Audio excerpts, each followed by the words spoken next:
Tapping కేసులో వాంగ్మూలం ఇవ్వడానికి నేడు సిట్ ముందుకు మహేష్ కుమార్ గౌడ్ అట. ఈయనని సిట్ అధికారులు, ఈ స్పెషల్ ఇన్వెస్టిగేషన్ టీం మహేష్ గౌడ్ని పిలిచింది. చాలామందిని పిలిచే అవకాశం ఉందంటున్నది. ఇప్పుడు రేవంత్ రెడ్డిని కూడా ఇంకా చాలామంది ఎవరెవరైతే వాళ్ళ ఫోన్లు ట్యాప్ అయినాయో ఆ ట్యాప్ అయిన వాళ్ళందరినీ మళ్ళీ విచారణకు పిలిచే అవకాశం ఉందట. ఇగో ఫోన్ ట్యాపింగ్ కేసులో వాంగ్మూలం. గత అసెంబ్లీ ఎన్నికల సమయంలో తన ఫోన్ ట్యాప్ అయిందని మహేష్ గౌడ్ ఆరోపిస్తున్నారు. వివరాలు తెలియజేయాలని సిట్ నోటీస్ ఇచ్చిందట. వాంగ్మూలం ఇవ్వబోతున్న కాంగ్రెస్ నేత. సిట్ విచారణకు హాజరైన మహిపాల్ రెడ్డి గత ప్రభుత్వం 8 నెలల పాటు తన ఫోన్ను ట్యాప్ చేసిందని వెల్లడి. నేడు విచారణకు ప్రభాకర్ రావు, సరిత ఎవరు? ఈయన మహిపాల్ రెడ్డి గారు. ఈయన కూడా నిన్న సిట్ ముందు హాజరయ్యిండు. ఎందుకంటే నా ఫోన్ ట్యాప్ అయిందని ఆయన కంప్లైంట్ చేసిండు. కోర్టులో సాక్ష్యం చెబుతా మహిపాల్ రెడ్డి. సిట్ అధికారుల ముందు వాంగ్మూలం ఇచ్చి వెళ్తున్న సమయంలో మహిపాల్ రెడ్డి మీడియాతో మాట్లాడారు. గత ప్రభుత్వం 8 నెలల పాటు నా ఫోన్ ట్యాప్ చేసింది. ఎన్నికల సమయంలో ఉమ్మడి రంగారెడ్డి జిల్లాకు సంబంధించి 14 మంది ఎమ్మెల్యేల ప్రచారాన్ని నేను పర్యవేక్షించా.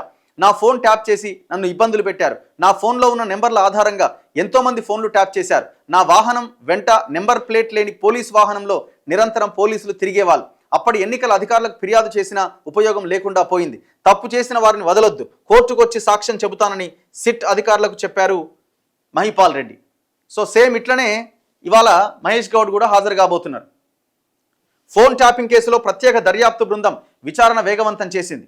దాదాపు 600 మంది ఫోన్ ట్యాపింగ్ బాధితులు ఉన్నట్లు ఇప్పటికే తేలడంతో వారి వద్ద నుంచి సిట్ అధికారులు వాంగ్మూలాలు సేకరిస్తున్నారు.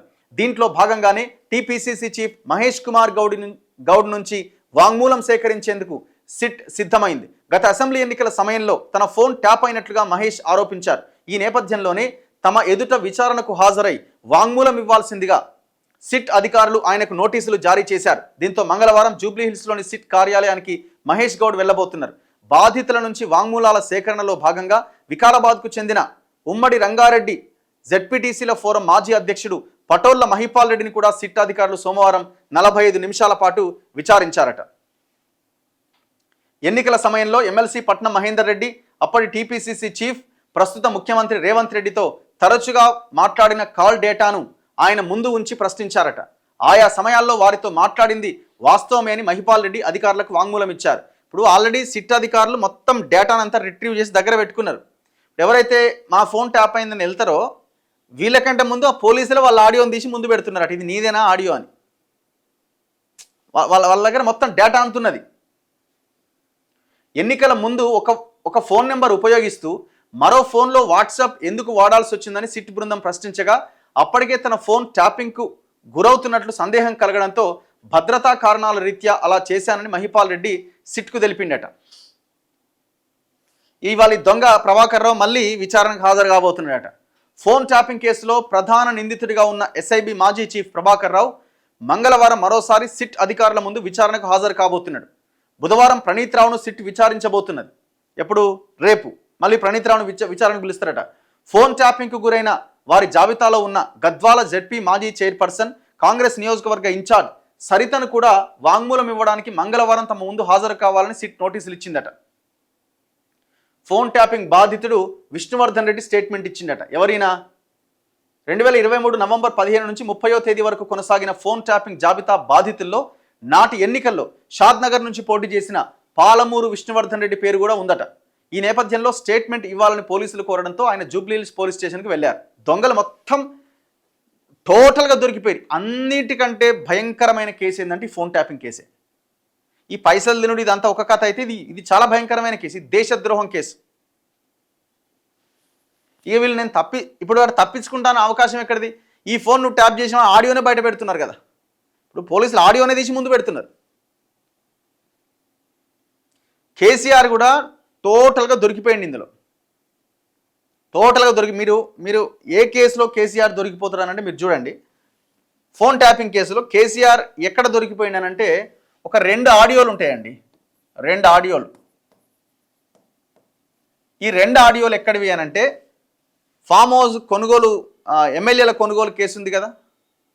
ఇది మన మొయినాబాద్ ఫామ్ హౌస్లో రోహిత్ రెడ్డి, గువ్వల బాలరాజు, రేగా కాంతారావు, ఈయన గద్వాల మాజీ ఇప్పుడు కూడా ఎమ్మెల్యే కృష్ణమోహన్ రెడ్డి, ఈ 4 ఎమ్మెల్యేల కొనుగోలు వ్యవహారం ఏదైతే ఉందో, కొనుగోలు కొనుగోలు వ్యవహారం ఏదైతే ఉంది స్టింగ్ ఆపరేషన్ చేసి మేము మొత్తం బయట పెట్టినామని కేసీఆర్ ప్రెస్ మీట్ పెట్టి కొన్ని ఆడియోలు రిలీజ్ చేస్తాడు. ఇందులో ప్రధానంగా నందకుమార్ 3 ఆడియోలు ఉంటాయి. నందకుమార్, రోహిత్ రెడ్డి, పైలట్ రోహిత్ రెడ్డి ఉన్నాడు కదా, పైలట్ రోహిత్ రెడ్డి ఈ ఆడియోని ఒకటి రిలీజ్ చేస్తాడు. ఈ ఆడియో నెంబర్ 1 ఇది. దానికి రోహిత్ రెడ్డి ఏం చెప్తాడు, ఇది నేనే రికార్డ్ చేసిన, ఈ ఆడియోని నేనే రికార్డ్ చేసి ఈయనతో మాట్లాడుతున్నప్పుడు నేను కేసీఆర్కి ఇచ్చిన అంటాడు. ఓకే, బాగానే ఉంది, ఆయన రికార్డ్ చేసి ఉంటాడేమో. ఒకవేళ వాట్సాప్లో మాట్లాడినా, ఫేస్ టైంలో మాట్లాడినా పక్కన ఇంకొక ఫోన్ పెట్టి రికార్డ్ చేసి ఉంటాడేమో అనుకుందాం. ఇది అయిపోయింది. రెండో ఆడియో కాల్ ఏంటంటే నందకుమార్, సింహయాజీ, ఓ స్వామీజీ ఉంటాడుగా లడ్డుగా ఆయన, ఈ నందకుమార్ సింహయాజీ మాట్లాడిన ఫోన్ కాల్ కూడా కేసీఆర్ రిలీజ్ చేస్తాడు. ఎట్లా? అది ఎట్లా సాధ్యమవుతుంది? ఇప్పుడు ఈయన రికార్డ్ చేసిన కేసీఆర్కి ఇవ్వాలి, సింహయాజీ రికార్డ్ చేసిన కేసీఆర్కి ఇవ్వాలి. ఇప్పుడు వీళ్ళిద్దరిని అరెస్ట్ చేసింది కదా కేసీఆర్, మరి వీళ్ళ దగ్గర నుంచి కేసీఆర్ తీసుకోవడానికి అవకాశం లేదు. కానీ ఈ ఆడియో కేసీఆర్ దగ్గర ఉన్నది. ఎట్లున్నది? హౌ? అదే ఆడియోని కేసీఆర్ ఇదిగో ఆడియో అని ప్రెస్ మీట్ పెట్టి బయటికి రిలీజ్ చేసిండు. సింపుల్, దొరికిపోయింది దొంగ. ఇక మూడో ఆడియో కూడా సేమ్ ఇట్లాంటిదే. ఇది కూడా నందకుమార్, రామచంద్ర భారతి అని ఇంకో స్వామీజీన. ఈ ఇద్దరు మాట్లాడుకున్న ఆడియో కూడా కేసీఆర్ దగ్గర ఉన్నది. అది కూడా రిలీజ్ చేసిండు, ఆడియో 3.